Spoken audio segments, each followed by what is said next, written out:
Hoje, enquanto nós vamos meditar na palavra de Deus a respeito desse tema importante que é gratidão, eu gostaria de abrir com um vídeo que foi preparado pelo reverendo Willis, curtinho, uma mensagem de lábios gaguejantes, mas que eu creio pode ser bastante inspiradora para todos nós. Então, se o pessoal estiver pronto, vamos ver essa mensagem.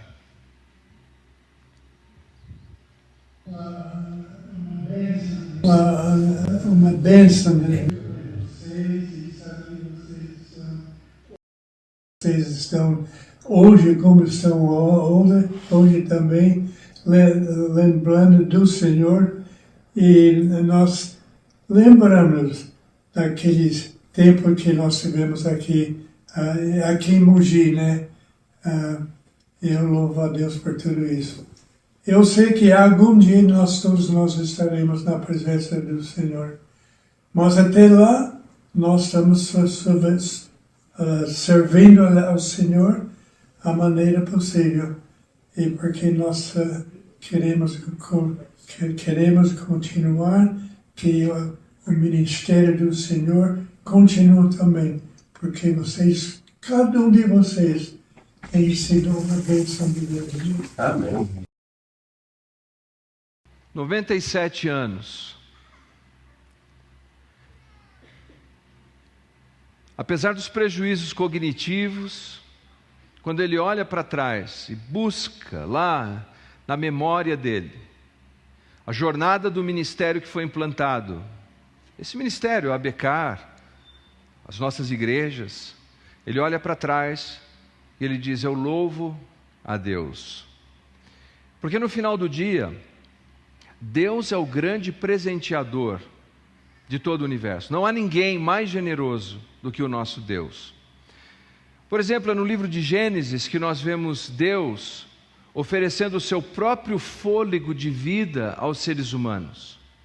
Se temos vida, é um dom, é um presente que o próprio Deus nos dá. Mas mesmo quando os seres humanos pecaram contra Deus e se rebelaram, o primeiro casal se rebelou contra Deus e se viram nus naquele jardim, Deus tem o cuidado de vesti-los novamente. Deus vem ao encontro deles e ainda os abençoa, dando a eles filhos. E a jornada da Bíblia é essa jornada de um Deus amoroso, de um Deus justo, mas um Deus generoso. E uma história que marca essa generosidade de Deus, é exatamente a história que nós vamos meditar nessa noite, é a história da edificação do templo. Ela está associada ao homem mais sábio do mundo antigo, o rei Salomão. E como Salomão, ao concluir a obra, ele promove o que eu chamaria de um culto de ação de graças. Ele promove um encontro, um louvor pela edificação, porque ele entendeu que tudo que ele é, tudo que ele tem, vem das mãos generosas de Deus. E o mesmo é verdadeiro a meu respeito, o mesmo é verdadeiro a seu respeito. Então, se você puder, abra sua Bíblia no livro dos Reis, e nós vamos fazer o seguinte, no primeiro livro, capítulo 8. Como a leitura é um pouquinho extensa, nós vamos lendo o texto e explicando 3 divisões principais. Nós vamos cobrir adoração extravagante, aparição impactante e apreciação constante. Adoração extravagante, primeiro livro dos Reis, capítulo 8, a partir do primeiro versículo. Se você encontrou, diga amém. Em seguida, Salomão mandou chamar a Jerusalém todas as autoridades de Israel e todos os líderes das tribos, os chefes das famílias israelitas. Eles levariam a arca da aliança do Senhor do lugar onde estava na cidade de Davi, também conhecida como Sião, para o templo. Todos os homens de Israel se reuniram diante do rei Salomão durante a festa das cabanas, celebrada no mês de Etanim, o 7º mês. Quando todos os líderes de Israel chegaram, os sacerdotes ergueram a arca. Os sacerdotes e os levitas levaram a arca do Senhor, junto com a tenda do encontro e todos os seus utensílios sagrados. Ali, diante da arca, o rei Salomão e toda a comunidade de Israel ofereceram tantos sacrifícios de ovelhas e bois que não puderam ser contados. Então, os sacerdotes levaram a arca da aliança do Senhor para o santuário interno do templo, o lugar santíssimo, e a colocaram sob as asas dos querubins. Os querubins tinham as asas abertas sobre a arca, e elas cobriam a arca e as varas usadas para transportá-la. Essas varas eram tão compridas que suas pontas podiam ser vistas do lugar santo, diante do lugar santíssimo, mas de fora não. E estão ali até hoje, obviamente até o dia que o autor preparou o texto. Na arca havia só as 2 tábuas de pedra da lei de Moisés. Ele tinha colocado dentro delas, lá no Monte Sinai, onde o Senhor fez uma aliança com os israelitas depois que eles saíram do Egito. No primeiro livro dos Reis, no capítulo 6, no versículo 1, nós sabemos que Salomão, ele iniciou a construção do templo no 4º ano do seu governo. E ele levou aproximadamente 7 anos para concluir essa obra. Agora, essa obra tinha um objetivo, esse templo tinha o objetivo de traduzir de uma maneira visível a glória do Senhor. Que as pessoas ao olharem, ao visitarem aquele templo, elas fossem impactadas, pensando em como Deus é grandioso e glorioso. É interessante que Flávio Joséfos, historiador judeu, disse o seguinte sobre o templo. O templo era um edifício brilhante, de tal maneira esplêndido e glorioso, que refletia os raios do sol, ofuscando a visão de quem o contemplava. Consegue imaginar isso? Quando alguém passava perto do templo, olhava ao templo, o templo que era revestido com ouro, com vários detalhes de ouro, e o sol quando batia naquilo, transformava ele numa joia. Quando nós colocamos aqui o nosso templo, ou melhor, nossa tenda, nosso tabernáculo, lá da Mogi Dutra, dava para ver. E quando colocamos, logo no início era tão branquinha, tão clarinha, quando o sol batia lá da Mogi Dutra, dava para ver o nosso templo aqui. Agora imagine se fosse coberta de ouro. O templo era assim. Em 1 Reis, capítulo 6, versículo 22, nós lemos: toda a casa foi coberta de ouro, até onde alcançava a visão. Imagine isso. E é por isso que nós podemos dizer que Salomão exerceu uma adoração extravagante. E nós vemos isso no texto, porque o texto diz assim, que no versículo 3, tantos sacrifícios de ovelhas e bois foram oferecidos, que não puderam ser contados. Imagina isso. O povo veio a Jerusalém, e eles vieram aos milhares, porque eles vieram celebrar a festa das cabanas, uma festa que era obrigatória a todo homem adulto celebrar em Jerusalém. Então muitos já estavam indo para lá. E Salomão, que era um homem sábio, fez um planejamento logístico e disse: esse é o melhor dia para inaugurar o templo. Então milhares de pessoas estão vindo para Jerusalém. E o que faz Salomão? Ele promove o sistema sacrificial. Agora, nós sabemos que o sistema sacrificial, as pessoas podiam, na maior parte das vezes, consumir o sacrifício. Então é assim, um churrasco, o tempo inteiro acontecendo. As pessoas estão andando e o churrasco está acontecendo. Então começaram a contar 10 ovelhas, 5 bois, e daqui um pouco eles perderam a conta, porque era tamanha a generosidade, era tamanha a extravagância da adoração naquele processo. Mas não para por aí. Quando nós observamos a história da construção do templo, nós vemos o seguinte: lá no tabernáculo de Moisés, pela própria lei mosaica, deveria ter no templo, no tabernáculo, na tenda, um único candelabro. O que fez Salomão? Ele mandou colocar 10. Está em 1 Reis capítulo 7. Lá no tabernáculo tinha uma bacia, era chamada de lavatório. Era uma bacia em que o sacerdote, quando ia cumprir as suas funções sacerdotais, ele fazia lavagens cerimoniais. O que fez Salomão? Salomão mandou fazer o que ficou conhecido como um mar de bronze. Olha só, 57 mil litros de água. Era uma bacia. Salomão transformou numa piscina. É uma adoração extravagante. E por que é assim? Porque Salomão reconhece a grandeza de Deus de uma maneira muito especial.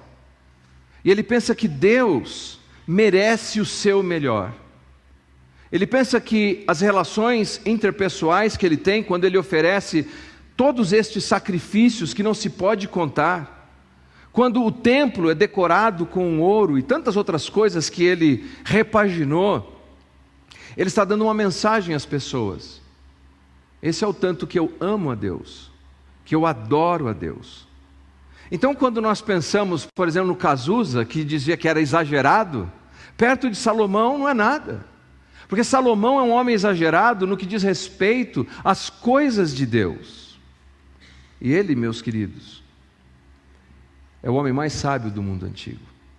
O que Salomão está nos desafiando é que quando nós pensamos em Deus, nas coisas de Deus, quando nós pensamos na grandeza de Deus e num coração que é grato ao Deus que nos deu o seu único filho, o único filho Ele nos deu, nós devemos a Ele uma adoração que seja extravagante. O básico não serve, o mínimo não serve. E aqui fica a minha confissão, porque eu me vejo assim muitas vezes, como quem oferece bem menos do que poderia oferecer a esse Deus que é tão grande. Aliás, faço isso até mesmo nos meus relacionamentos. Ofereço menos do que poderia a minha esposa ou aos meus filhos. Você se lembra dessa história? Está em Marcos capítulo 14. Jesus está muito próximo de ser crucificado, morto e sepultado. E ele visita um homem chamado Lázaro. Simão o leproso. E nessa visita na casa de Simão o leproso, acontece algo semelhante com o que acontece na casa de Lázaro. Mas são duas histórias distintas.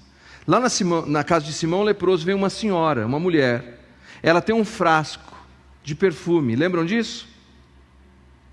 Era um perfume que custava 300 denários. Se nós fôssemos fazer uma conversão no nosso dinheiro em reais, esse perfume custaria hoje 20 mil reais. Jesus está à mesa, o texto de Marcos diz que ela quebra o perfume, e o outro episódio acontece na casa de Lázaro, mas é Maria que faz isso e ela unge os pés de Jesus, duas histórias diferentes. Ela quebra o frasco do perfume, quer dizer, não tem volta. Não dá para guardar um pouquinho para outro dia. É uma adoração que ela oferece a Jesus extravagante, ao ponto de que os discípulos que lá estavam falam, poxa, mas para que esse desperdício? Porque algumas vezes nós não entendemos o coração de alguém que está tão envolvido com Deus, que ama a Deus tão intensamente, que é capaz dos atos mais extravagantes que alguém poderia praticar. Não faz muito tempo eu fui convidado por um fazendeiro para falar num culto de ação de graça. E ele disse, Leandro, eu gostaria muito que você viesse e trouxesse a mensagem nesse culto de ação de graça, mas ele morava muito longe. Eu falei, irmão, eu vou com alegria levar uma mensagem, mas você mora tão longe e esses custos são proibitivos. Ele falou, não tem problema, eu pago a sua passagem aérea e da sua família toda, quero que venham todos vocês, podem vir todos. Bom, irmãos, nesse caso, como é que se diz não, não é? Fui. Quando cheguei lá na fazenda, ele pegou tratores que eram antigos, talvez dos avós, dos pais que começaram na fazenda, ele reformou todos, colocou tudo para funcionar.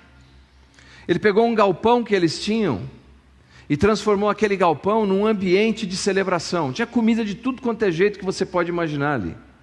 Ele colocou brinquedos mecânicos para as crianças se divertirem. Eu me lembro bem, tinha uma máquinas de sorvetes para as crianças comerem à vontade. E tinha música e a mensagem. E ele fez um investimento que eu não saberia te dizer de quanto. Ele falou, sabe por que eu fiz isso? Eu quero demonstrar aos meus amigos, eu quero demonstrar aos meus familiares o quanto Deus é importante para mim. Porque eu sou um fazendeiro, eu sou um empreendedor, eu faço as coisas para ter lucro, mas isso aqui eu não estou fazendo para ter lucro, eu estou fazendo para demonstrar o quanto eu desejo apreciar a Deus e mostrar o quanto Deus é importante na minha vida. Nas nossas relações a coisa é assim. A maneira como nós tratamos a nossa fé demonstra às pessoas o quão importante é Deus em nossa vida. Por exemplo, se os nossos filhos vão estudar, nós queremos a melhor escola, que eles façam os melhores cursos, que eles cheguem na melhor titulação possível. Mas às vezes, quando pensamos em Deus, nós caímos na mediocridade. Um versículo bíblico serve, um estudo pouquinho serve, um encontro semanal serve, e nós vamos diminuindo. O homem mais sábio do mundo antigo nos exorta, a mim e a você, que se nós entendemos a grandeza de Deus, nós devemos cultivar um coração extravagante. Agora, você pode dizer, mas eu não sou fazendeiro. Eu não sou fazendeiro, Leandro, eu não tenho esse aparato. Se eu tivesse, mas cada um de nós é extravagante dentro da sua própria realidade. Eu conheci um amigo que teve o hábito de fazer o seguinte: ele colecionava as latinhas de refrigerante e deixava no carro. E quando ele encontrava um catador na rua, ele parava o carro, ia até o catador e falava: ó, quero te entregar essas latinhas aqui e aproveitar e te dizer o seguinte: já ouviu falar de Jesus? E compartilhava a sua fé em Cristo. Um outro sempre tem umas moedinhas no painel do carro, para quando ele para no farol, esses vendedores que vendem bala e paçoquinha, ele compra a paçoquinha para ter a oportunidade de entregar a ele um folhetinho evangelístico.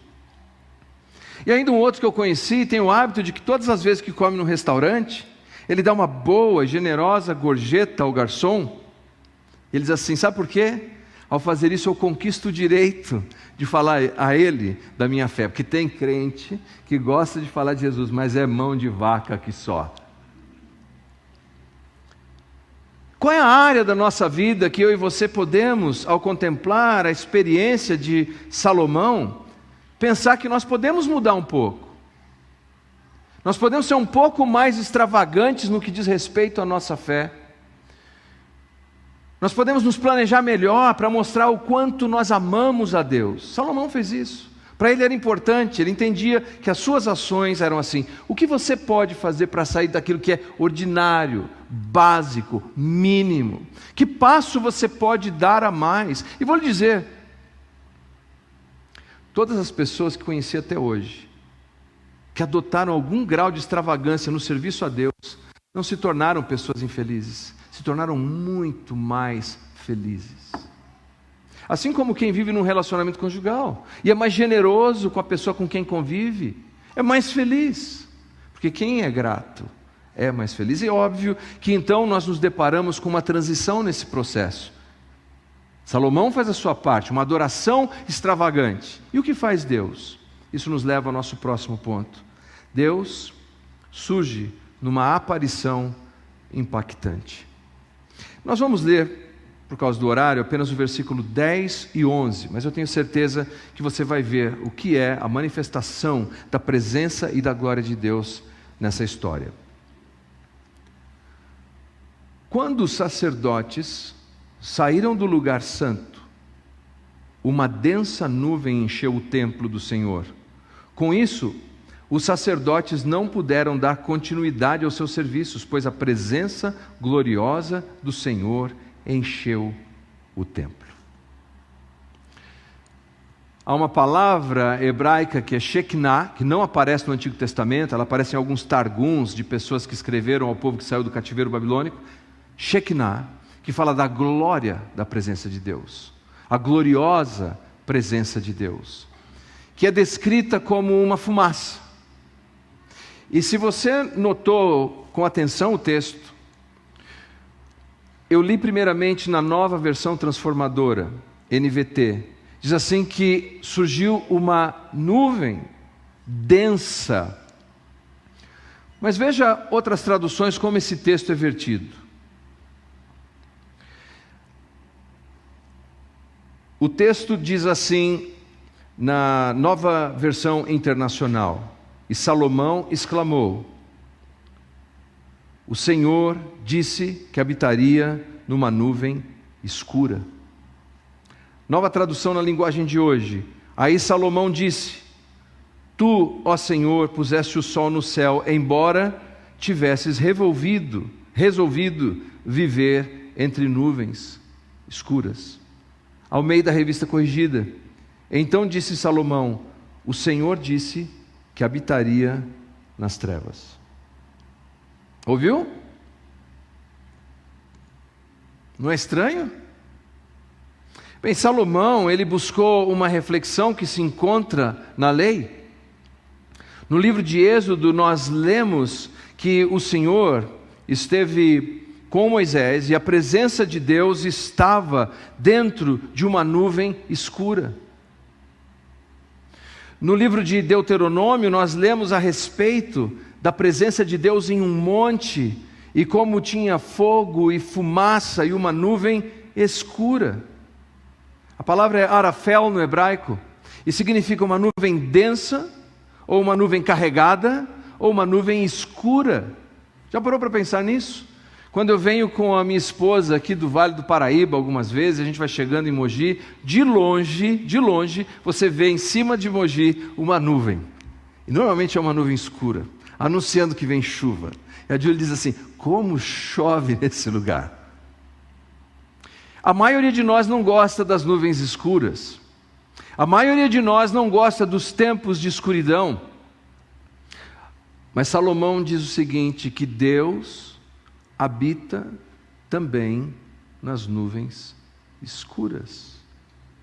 Agora, eu sou favorável à clareza, eu ensino as pessoas a buscarem clareza na vida, eu sempre digo, não, mas você precisa ter clareza sobre esse assunto. Aliás, um jovem americano que morou conosco em casa há um tempo, eu conversando com ele, eu dizia, você tem que ter clareza, eu sempre dizia isso, e um dia ele chegou em casa e disse, entendi, pastor, agora eu entendi, e puxou a camiseta assim, e botou uma tatuagem escrito, clareza. Eu falei, não, ele estava sob minha responsabilidade, o pai mandou ele para minha casa, eu falei, seu pai vai me matar, não é nada disso. Sou favorável a buscarmos clareza, mas note, a palavra de Deus diz que Deus habita também nas nuvens escuras.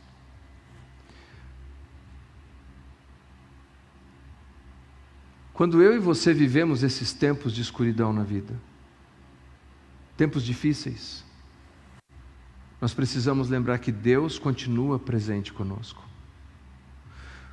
O texto nos diz que era tão escuro, tão intensa ou tão densa que os sacerdotes não conseguiam cumprir as suas funções. Por quê? Há uma razão lógica. Porque estava tão escuro o lugar que eles não enxergavam um palmo na frente do nariz. Mas quando nós não enxergamos, nós não podemos esquecer disso. Deus continua nos vendo. Deus continua nos vendo nas nossas lutas, nas nossas dores, na nossa escuridão. Você se lembra de Paulo e Silas, no livro de Atos? Eles foram torturados, foram presos, e perto da meia-noite, diz o texto, numa hora de escuridão, o que eles fizeram? Eles oraram a Deus. Eles cantaram louvores, porque mesmo naquela hora de escuridão, eles ainda enxergavam a presença de Deus. Há um hino antigo que diz assim, Deus está presente entre pecadores, pronto para salvar, pronto para guiar. Quando você se depara com esse tempo difícil na sua vida, ainda é uma oportunidade de agradecer ao Deus que está presente, mesmo em meio a trevas, mesmo em tempo de escuridão. Eu conversava outro dia com um amigo empresário, ele já foi um homem muito próspero, mas ele perdeu tudo, perdeu todas as operações que tinha. E hoje eles enfrentam, inclusive na família, problemas de saúde. E ele disse assim, Leandro, eu conhecia e sabia o que significava adorar a Deus na prosperidade. Agora eu estou aprendendo o que significa adorar a Deus na adversidade. Ele falou, mas eu tenho que te dizer algo, Leandro, e as palavras dele me impactaram. Deus é bom.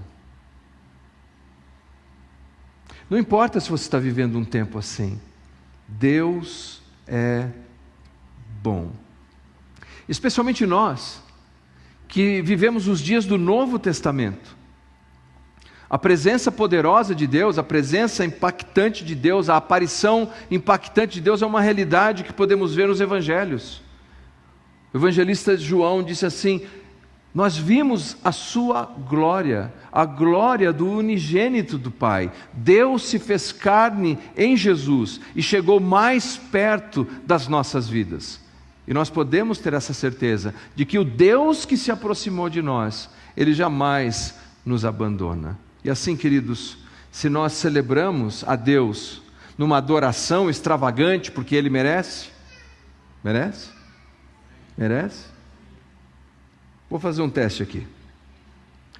Desse lado aqui, há alguém com um coração desejoso de adorar a Deus de modo extravagante?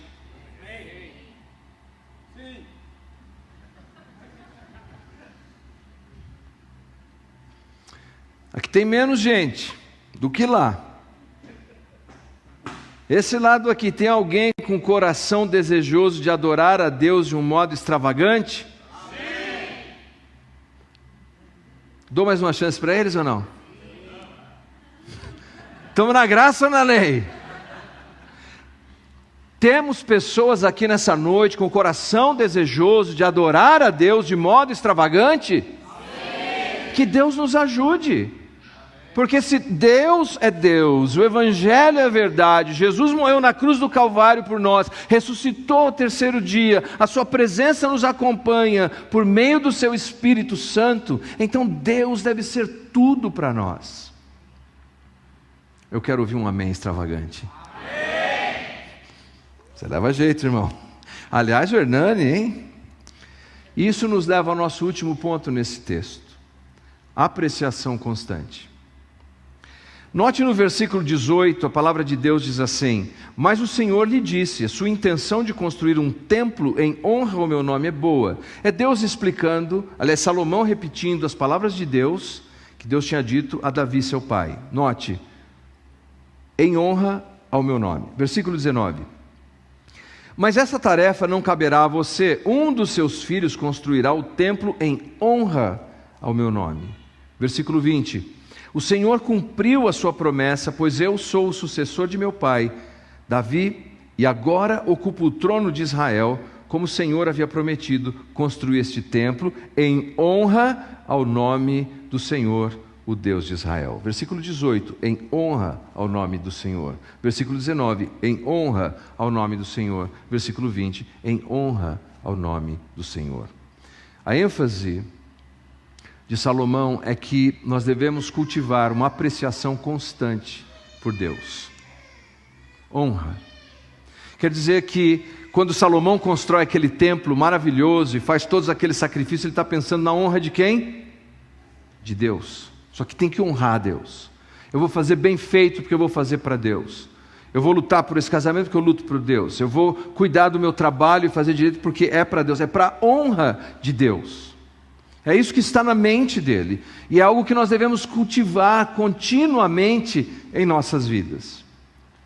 Nas palavras do Novo Testamento, Paulo diria assim, 1 Coríntios 10, 31: assim, quer vocês comam, bebam, ou façam qualquer outra coisa, façam tudo para a glória de Deus. Os teólogos reformados cunharam um termo no latim, soli Deo gloria. Somente a Deus seja a glória. Quer comais, quer bebais, ou façais qualquer outra coisa. A honra de Deus, a honra de Deus, a honra de Deus. Em outras palavras, o que eu faço na minha vida, o que eu faço no meu dia a dia, como eu trato as pessoas, como eu celebro, como eu sirvo num ministério, eu estou atribuindo alguma reputação a Deus. E o convite de Salomão é que eu e você respondamos a essa pergunta: que reputação eu estou transferindo a Deus pela maneira como vivo a minha vida? Como faço os meus negócios? Sou grato? Sou uma pessoa boa de se conviver? Os animais domésticos de casa percebem a diferença em mim?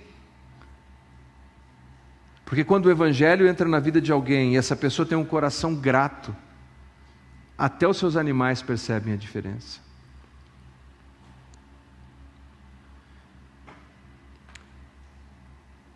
Em 1946, o empresário Samuel Truett Cathy, ele fundou um restaurante chamado Chicken Filet. Mas ele era uma pessoa de fé, dedicado à obra de Deus. Ele pensou, muito bem, eu estou abrindo um restaurante, mas como é que esse restaurante pode, de alguma maneira, demonstrar a minha fé em Deus? E ele teve uma ideia estranha. Ele disse, já sei, meu restaurante não abre de domingo. Falou, por quê? Ele falou, porque eu quero ir na igreja, eu quero que as pessoas estejam na igreja, eu quero falar para os meus funcionários irem para a igreja, meu restaurante não vai abrir de domingo. E disseram para ele, isso é uma loucura. Fizesse um business plan, falar, não dá, esse é o dia mais lucrativo do seu negócio. Ele falou, mas eu quero honrar a Deus dessa maneira. Eu não estou dizendo que é o que você deve fazer, seria um legalismo da minha parte. Mas ele entendeu que deveria fazer isso. Vocês acham que deu certo ou deu errado? Hoje são 3.095 restaurantes da Chicken Filet. Porque Deus, o grande presenteador do universo, tem prazer em honrar aqueles que desejam honrá-lo. Agora, novamente, não é que você vai copiar isso e colocar como uma fórmula na sua vida. A pergunta é o que você pode fazer na sua vida, no seu trabalho, na sua casa, na sua vizinhança, para que as pessoas olhem e digam, aí vai um homem, aí vai uma mulher, uma pessoa que deseja honrar a Deus. Eu vou encerrar, e se você me permite um exercício de imaginação. Versículo 66 desse capítulo, essa é a mais longa oração que temos na Bíblia, a oração de Salomão. É a mais longa. E aqui no versículo 66 a história fecha. E diz assim, terminada a festa, que de acordo com o texto massorético durou 14 dias, outros textos 7 dias, mas não é o mais importante.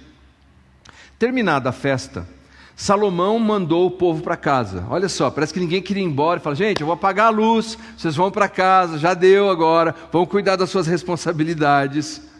Mandou o povo para casa. Eles abençoaram o rei, foram embora, alegres e exultantes, pois o Senhor tinha mostrado a sua bondade a seu servo Davi e ao seu povo Israel. Alegres e exultantes. Quando alguém é grato a Deus, é grato às pessoas, o único sentimento que surge ali, a situação mais viável para que esse sentimento nasça, é alegria, é exultação. Quem é grato é mais alegre, quem é grato é mais feliz. Faça o teste. Agora sim, o nosso exercício de imaginação. Imagine que eu estou aqui e tem um balão. E eu vou atravessar um desfiladeiro.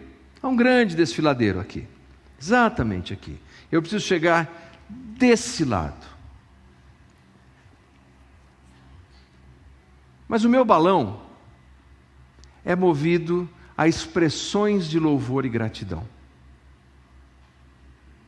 Ele só voa e chega do outro lado se o vocabulário e o repertório for gratidão. Se eu tiver pouco a agradecer, o balão cai. Não tem como celebrar a exultação e a alegria. Então vocês vão me ajudar agora, tudo bem? Vou começar aqui. Já estou no balão, gente. Preciso atravessar esse desfiladeiro. Pelo que posso ser grato a Deus.